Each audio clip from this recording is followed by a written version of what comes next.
here, big country, West Virginia, enjoying this cool spring West Virginia morning. Um, and I'm out here. I've been feeding my chickens and taking care of them. Gathered up a couple of eggs, and playing with a new app on the old cell phone, and drinking some coffee. Now the app is what I want to talk to you about because I think it's really cool. It's called it's Seek, the Seek app by iNaturalist. And this is an app that you can go in, excuse me, and identify plants, animals, fungi, um, all that stuff. And then you can map and keep track of what you've identified, and it'll look at the picture. You just hold your camera up there, and it'll identify the picture based on the picture. And excuse me. And is it a perfect setup? No, no. Um, I guarantee you that they're getting things wrong. Like I just was playing around and I held it up to the chickens, identified it as the red jungle fowl, which is actually pretty close. It's red jungle fowl. Red jungle fowl is what chickens originated from. Although there's belief that there was some crossbreeding between like the gray jungle. Basically, it's an Asiatic jungle fowl that we bred and domesticated and turned into a chicken. And then we turned it into a whole bunch of different kinds of chicken in biology grand. So, but it didn't identify it as a chicken. It identified, I've shown it at one of the cats, and it identified it as a domestic, house cat. Then the dog, a domestic dog. It identified those as domestic animals. It didn't identify the bird as domestic. And there's one tree that I held it up to with some of the leaves that I think it's questionable. I need to do a little more research on that. I didn't plant the trees. They're not a native tree, I don't think.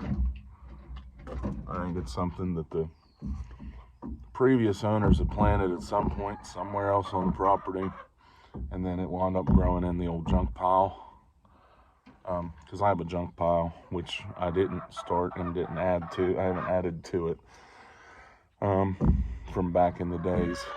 Mainly back in the days. I think that's been more recently used than this, but back in the days before there were trash services and before there was a dump around here, you burned everything that you could burn, wood, plastics, all of that stuff. You burned it in a burn barrel, and then things like metal and glass went into the junk pile. And rural communities, this all the time. That's how it is. That's just how it was. And it's good knowledge to have for the coming days, I think. But anyway, the Seek app by iNaturalist, I'm gonna go off on a limb and recommend it as a tool for you guys getting out there in the woods. I'm gonna premise this. Make absolutely sure, like you find you find this plant, it'll get you maybe on the right direction.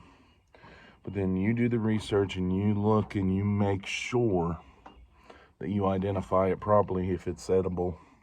If it says it's edible, make sure you identify it properly before you use it, especially with fungi. I don't mess around with the fungi unless I absolutely 100% sure know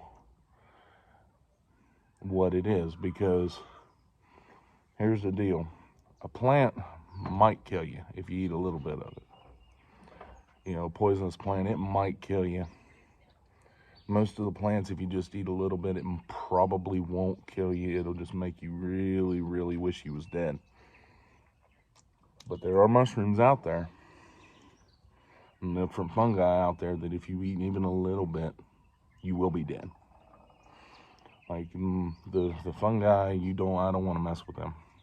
Like, you make absolutely sure as you're going out there on your journey here.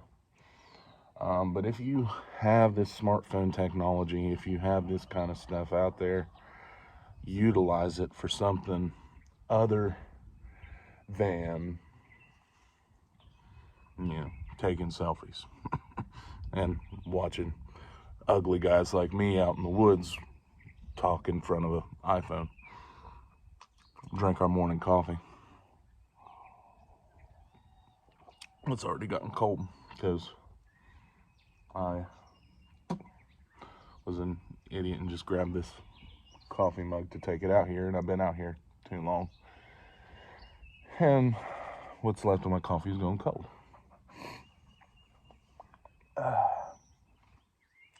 But I've identified a bunch of different plants that I knew what they were, and that was the big reason that I wanted to. I knew what they were. That's why I identified them first, just to make sure that, things are correct. And then I've identified a few other things, and I've gone online and looked into and I'll look even deeper here later. But so far, it looks to me like it'll be a good tool to have, especially now when you're in the spring. Things are sprouting, things are starting to get green up,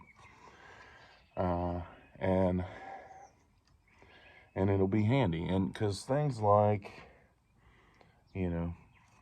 well, hold on a sec.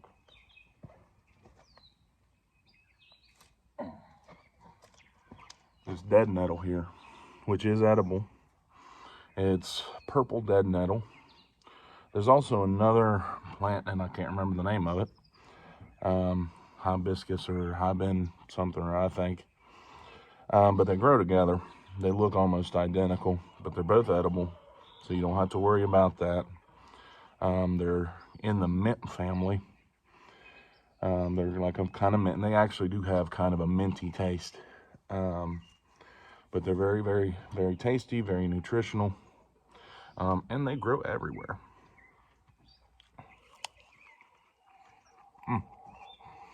Good, pretty good in a stir fry too, as a matter of fact. But something to bear in mind.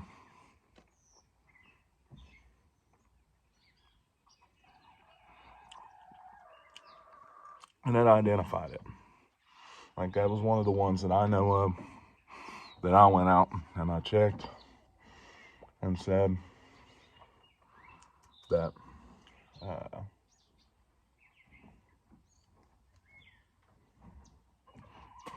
and I said that this is what it is. And here's one that I'm pretty sure they're right, but I need to look into it more. And this, they said, is called catchweed bed straw. And it's supposedly, the fibers can give you a rash if you got sensitive skin, but it's supposedly edible. I'm not eating it yet. It's supposedly edible, and they've used it as bed stuffing. That's a big use for it, and it's supposedly been used in medicinal purposes. But now, that being said, I haven't 100% identified this, but that's what it says it is, and I'm going to look into it a little bit more and see what I can find. So that's pretty cool, right? I mean, that's a pretty cool app. I don't get anything from them. I just, be honest, I found out about it on a gardening group I'm on. People were wondering what kind of weed something was, and someone recommended the app to them, and I was like, well, I'll try that out. And so now I'm passing it on to you. And then I'm going to premise that and then finish that out with saying that this app while very useful for finding and helping to learn new things, is no substitute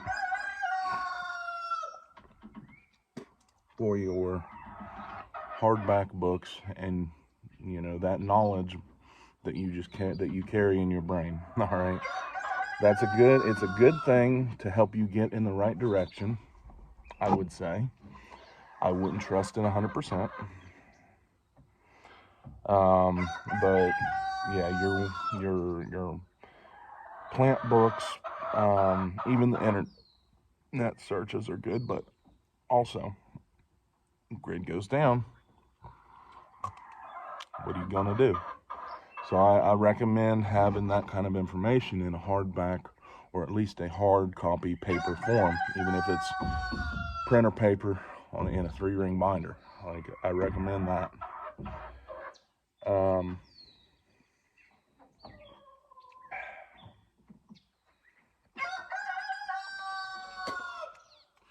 You hush, old cuckoo. I don't know. I'm back and forth with the names for the rooster. Start calling him boss, but I'm the boss. I had to teach him that there earlier this week. He'd come at me. He thought I was going after one of his ladies, and he'd come after me. And I had to do a little rooster language trick. Which that's another story for another time. And all right, I think that's about it. I've rambled long enough.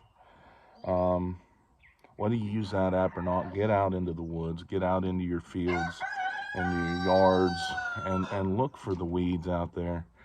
And because there's a lot of them out there that are useful. They're not really weeds. They're useful plants.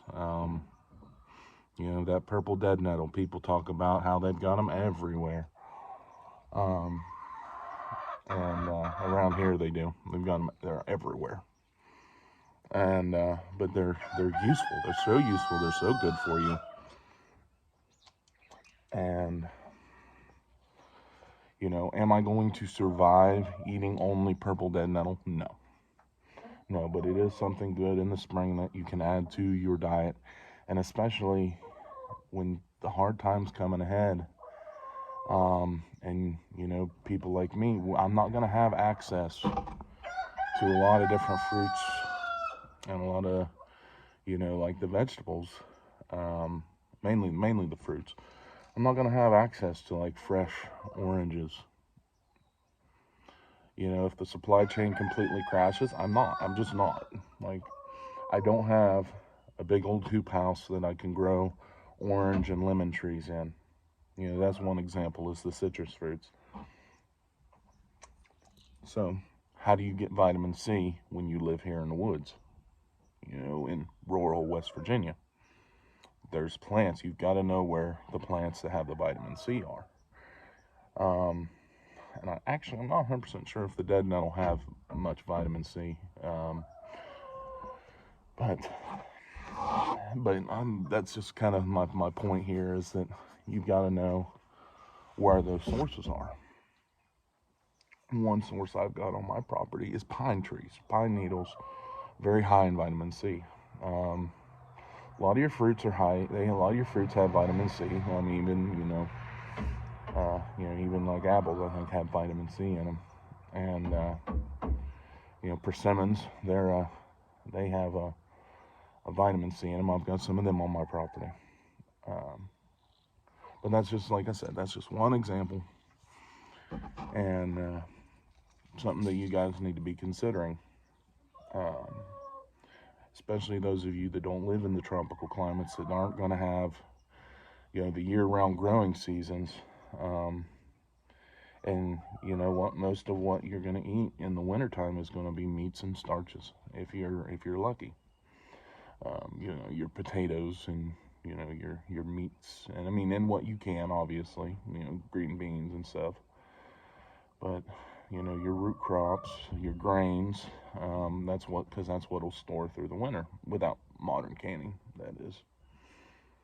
So you got to be able to know where you can get the nutrients, when you can get the nutrients, and that's how our ancestors lived. And that's, I think, the way it's coming back to. So anyway, get the app, don't get the app. That's you. That's your call.